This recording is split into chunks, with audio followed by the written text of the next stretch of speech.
Hello guys, എൻ്റെ YouTube ചാനലിലേക്ക് എല്ലാവർക്കും സ്വാഗതം. ഇന്ന് വളരെ ഇൻഫോർമേറ്റീവ് ആയിട്ടുള്ളൊരു വീഡിയോ ആയിട്ടാണ് ഞാൻ വന്നിരിക്കുന്നത്. സൗദി അറേബ്യയിലേക്ക് MOH വഴി പോകാൻ ആഗ്രഹിക്കുന്ന നേഴ്സസ് അറിഞ്ഞിരിക്കേണ്ട കാര്യങ്ങളെക്കുറിച്ച് ഞാൻ ഡീറ്റെയിൽ ആയിട്ട് ഈ വീഡിയോയിൽ പറയുന്നുണ്ട്. സോ മലയാളി ഡയറീസ് എന്ന എൻ്റെ ഈ യൂട്യൂബ് ചാനൽ സബ്സ്ക്രൈബ് ചെയ്യാനും വീഡിയോ ഇഷ്ടപ്പെട്ടാൽ ലൈക്ക് ചെയ്യാനും നിങ്ങളുടെ അഭിപ്രായങ്ങളും ഡൗട്ട്സുകളും കമൻറ്റ് ചെയ്യാനും മറക്കല്ലേ. എന്നാൽ നമുക്ക് വീഡിയോയിലേക്ക് കടന്നാലോ. MOH എന്ന് പറഞ്ഞു കഴിഞ്ഞാൽ മിനിസ്ട്രി ഓഫ് ഹെൽത്ത്, അതായത് സൗദി അറേബ്യയിലുള്ള ഗവൺമെൻറ് ഹോസ്പിറ്റലുകളിലേക്കാണ് നമുക്ക് ഇവിടെ നിന്ന് ജോലി ലഭിക്കുന്നത്. ഏറ്റവും ഫസ്റ്റ് കാര്യം എന്ന് പറയുന്നത് MOH ഇൻ്റർവ്യൂ അറ്റൻഡ് ചെയ്ത് പാസ്സാകണം എന്നുള്ളതാണ്. ഞാൻ ഇൻ്റർവ്യൂ അറ്റൻഡ് ചെയ്തത് കൊച്ചി ക്രൗൺ പ്ലാസ ഹോട്ടലിൽ വെച്ചായിരുന്നു. റിട്ടേൺ ടെസ്റ്റും വൈവയുമാണ് ഉള്ളത്. റിട്ടേൺ ടെസ്റ്റിൽ 25 ക്വസ്റ്റ്യൻസ് ആണ്. അതിൽ അവർ നമുക്ക് QR കോഡ് നമ്മളെ സ്ക്രീനിൽ കാണിക്കും. അത് നമ്മൾ മൊബൈൽ ഫോണിൽ സ്കാൻ ചെയ്ത് നമ്മൾ പേഴ്സണൽ ഡീറ്റെയിൽസ് ആഡ് ചെയ്ത് കൊടുത്ത ശേഷം നമുക്ക് 25 ക്വസ്റ്റ്യൻസ് അതിനകത്ത് കാണാൻ സാധിക്കും. ആ 25 ക്വസ്റ്റ്യൻസിൽ ഓരോ ക്വസ്റ്റ്യൻസിനും 4 ഓപ്ഷൻ വീതമാണുള്ളത്. അതിലെ കറക്റ്റായിട്ടുള്ള ഉത്തരം നമ്മൾ തിരഞ്ഞെടുത്ത് അത് ഫില്ല് ചെയ്ത് എക്സാം ഫുള്ളും 15 മിനിറ്റ്സിനുള്ളിൽ നമ്മൾ എഴുതണം.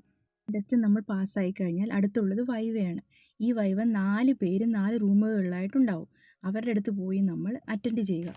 ഇതിൽ 4ാമത്തെ ആളാണ് നമ്മളോട് നമ്മൾ പാസ്സായോ ഫെയിലായോ എന്നുള്ളത് അറിയിക്കുന്നത്.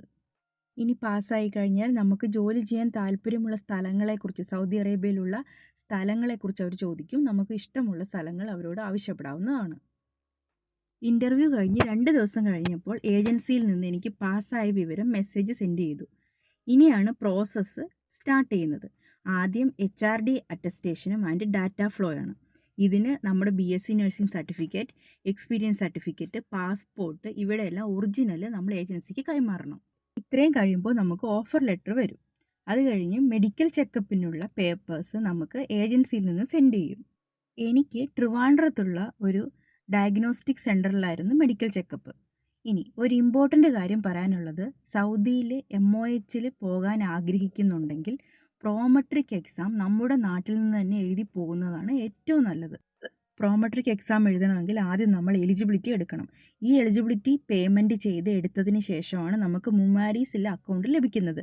ഈ അക്കൗണ്ടിൻ്റെ യൂസർ നെയിമും പാസ്വേഡും നമ്മൾ എഴുതി വയ്ക്കുകയോ ഓർമ്മയിൽ വയ്ക്കുകയോ വേണം. പിന്നീട് നമുക്കിത് ആവശ്യമായി വരും. അതിനുശേഷം നെക്സ്റ്റ് ക്യാഷ് പേ ചെയ്ത് ഡേറ്റ് എടുത്ത് പ്രോമെട്രിക് എക്സാം എഴുതണം. നെക്സ്റ്റ് സ്റ്റെപ്പ് എന്ന് പറയുന്നത് അഫിഡവിറ്റ് അറ്റസ്റ്റേഷനാണ്.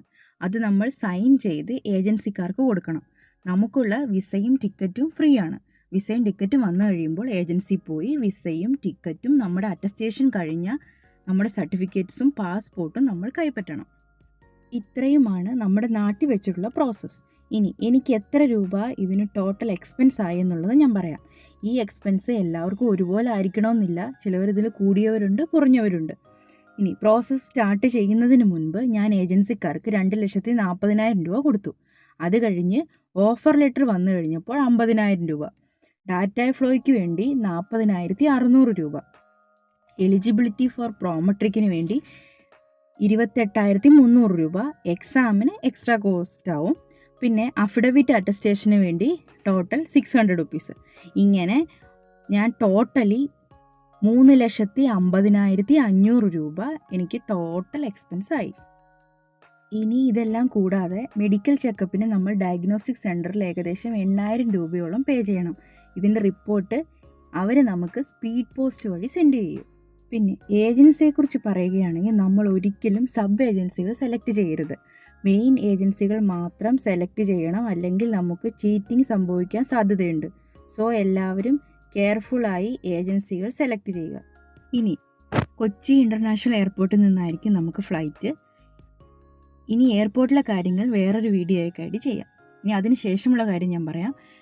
കൊച്ചിയിൽ നിന്നും റിയാദിലേക്കും പിന്നെ റിയാദിൽ നിന്നും തായിഫ് എന്ന സ്ഥലത്തേക്കുമായിരുന്നു എനിക്ക് ടിക്കറ്റ്. തായിഫിലുള്ള കിങ് ഫൈസൽ ഹോസ്പിറ്റലായിരുന്നു എനിക്ക് ജോലി ലഭിച്ചത്. എൻ്റെ ഏജൻസിക്കാർ പറഞ്ഞത് തായിഫ് എയർപോർട്ടിലെത്തുമ്പോൾ അവിടെ MOHൻ്റെ ആളുകളുണ്ട്, അവർ നിങ്ങളെ ഹോസ്പിറ്റലിൽ കൊണ്ടുവന്ന് ആക്കുമെന്നാണ്. പക്ഷേ ഞാൻ തായിഫ് എയർപോർട്ടിൽ ലാൻഡ് ചെയ്ത് കഴിഞ്ഞപ്പോൾ അവിടെ ആരും ഉണ്ടായിരുന്നില്ല. എൻ്റെ കൂടെ 5 മലയാളി നേഴ്സുമാരുണ്ടായിരുന്നു. ഏജൻസിക്കാർ പറഞ്ഞതുപോലെ MOHൻ്റെ ആളുകൾ ഉണ്ടാകും വലിയ വലിയ എയർപോർട്ടുകളിൽ. തായിഫ് എന്ന സ്ഥലം മലമുകളിലുള്ളൊരു ചെറിയ ടൗൺ ആയിരുന്നു. അവിടെ എയർപോർട്ടിൽ നിന്ന് ആളുകൾക്ക് ഇംഗ്ലീഷ് പോലും അറിയില്ലായിരുന്നു. ഞങ്ങൾ തന്നെ എയർപോർട്ടിൻ്റെ പുറത്ത് വന്ന് അടുത്തുള്ളൊരു ഹോസ്പിറ്റലിൽ പോയി MOHകാരെ അറിയിച്ചു.